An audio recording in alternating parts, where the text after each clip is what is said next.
La ilaha illallah Muhammadur Rasulullah.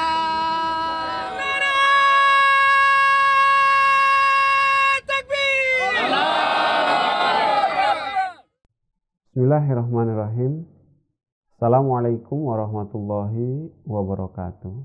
Sebagian orang melemparkan satu keberatan atas pendakwaan pendiri Jemaat Ahmadiyah.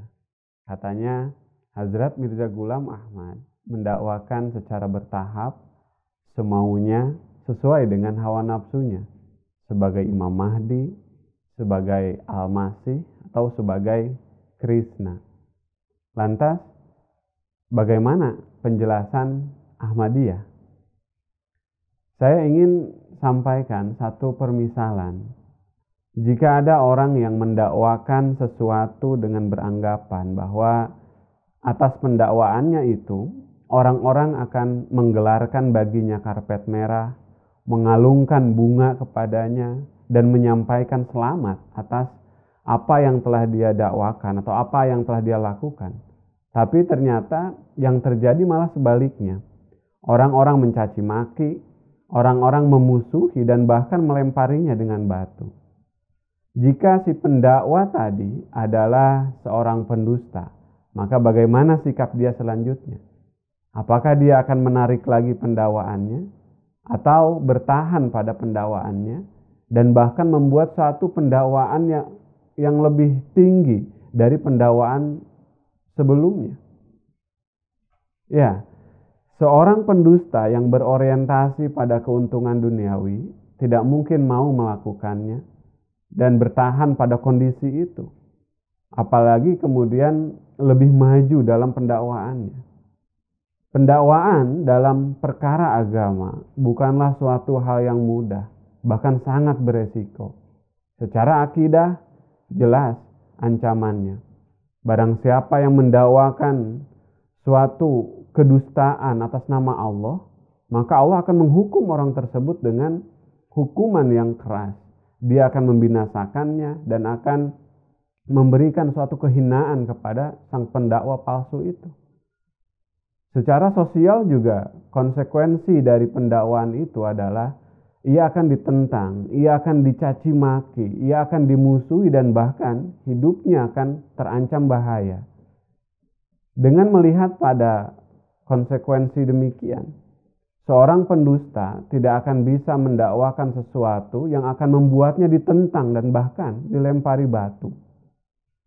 Dan jika dia telah membuat satu kekeliruan, maka dia akan kapok dan tidak akan berani melangkah untuk mendakwakan suatu pendakwaan yang lebih tinggi lagi. Nah, berbeda dengan para nabi Allah, adanya penentangan merupakan tanda bagi kebenaran mereka. Dalam hal ini bukanlah karena Allah gemar menimbulkan penentangan kepada para nabi, atau bukanlah maksudnya bahwa Allah Ta'ala ingin menimpakan musibah kepada mereka. Melainkan hal ini merupakan suatu keterpaksaan, di mana sebelum mendapatkan tempaan itu, kebenaran para nabi belum bisa terbukti. Permisalan yang terbesar dalam hal ini adalah pribadi Rasulullah Shallallahu Alaihi Wasallam sendiri. Pendakwaan beliau Shallallahu Alaihi Wasallam yang pertama kali bukanlah sebagai Rasul untuk seluruh alam, bukan juga ditunjukkan kepada orang-orang Yahudi ataupun Kristen, melainkan berawal dari orang-orang musyrik Mekah. Allah Ta'ala berfirman, wa anzir ashiratakal aqrabin, yakni berilah peringatan kepada keluarga dan kerabatmu. Untuk itu maka Rasulullah Shallallahu Alaihi Wasallam naik ke bukit dan mengumpulkan kerabat beliau lalu memperingatkan mereka. Setelah beliau mendakwakan itu, maka timbullah penentangan yang luar biasa dari orang-orang Makkah. Nah, jika memang beliau mendakwakan diri dengan mengikuti hawa nafsu, maka beliau tidak akan berani mendakwakan yang lebih tinggi lagi dari pendakwaan sebelumnya. Namun seiring dengan waktu, beliau mendakwakan lagi dan lagi dengan pendakwaan yang lebih tinggi, hingga puncaknya beliau mendakwakan, "Qul ya ayyuhan nasu inni rasulullahi ilaikum jami'an." Katakanlah, wahai umat manusia, aku diutus sebagai rasul untuk kalian semua.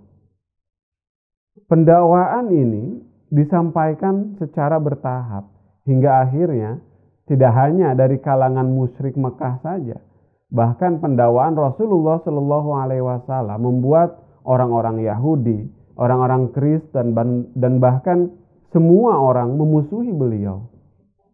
Jadi munculnya penentangan-penentangan dari pendakwaan itu tentu bukanlah pertanda bahwa beliau bukanlah nabi yang benar, melainkan sebaliknya. Ini adalah tanda bahwa justru beliau seorang nabi yang benar.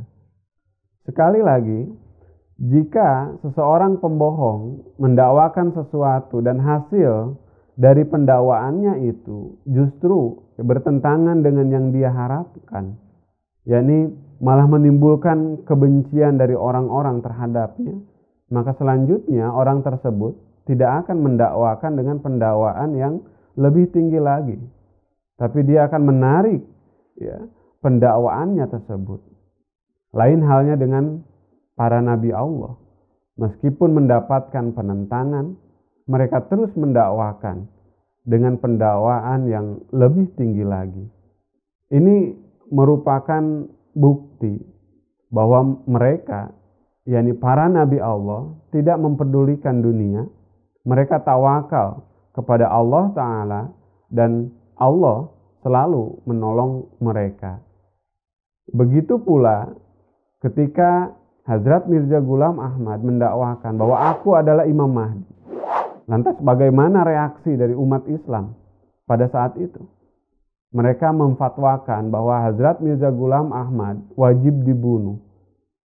Mereka yang sebelumnya mendukung berubah menjadi penentang beliau.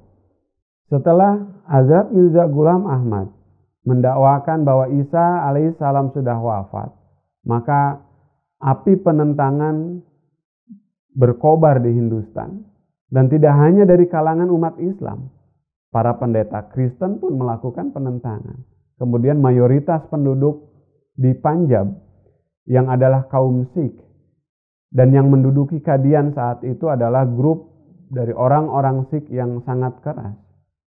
Tapi meskipun demikian, Hazrat Mirza Ghulam Ahmad justru mendakwakan bahwa beliau merupakan wali yang telah diutus atau yang telah dinubuatkan oleh Guru Baba Nanak. Lalu menegaskan bahwa Guru Baba Nanak adalah seorang muslim. Beliau tidak membuat agama baru. Sehingga efeknya kaum Sikh pun ikut menentang beliau. Selanjutnya, Hazrat Mirza Ghulam Ahmad mengatakan kepada umat Hindu bahwa Hazrat Krishna adalah penganut tauhid dan janji yang beliau sampaikan perihal kedatangannya telah tergenapi dalam wujud beliau. Beliau datang sebagai Krishna yang diutus kepada kaum Hindu. Efeknya, seluruh umat Hindu dan Arya bersatu menentang beliau. Atas penentangan-penentangan itu, lantas apakah beliau menarik pernyataannya? Dan apakah upaya-upaya penentangan itu mampu menghentikan dakwah beliau? Makar-makar yang dibuat para penentang, apakah mampu menjangkau beliau? Tidak. Beliau senantiasa selamat dari upaya-upaya jahat itu, dan dakwah beliau terus berkembang sesuai dengan yang telah dinubuatkan. Fakta ini menunjukkan kebenaran dari apa yang Hazrat Mirza Ghulam Ahmad dakwakan. Ya hasratan 'alal ibadi ma ya'tihim min rasulin illa kanu bihi yastahzi'un. Alangkah besarnya penyesalan terhadap hamba-hamba itu. Tiada datang seorang rasul pun kepada mereka, melainkan mereka selalu memperolok-olokannya. Assalamualaikum warahmatullahi wabarakatuh.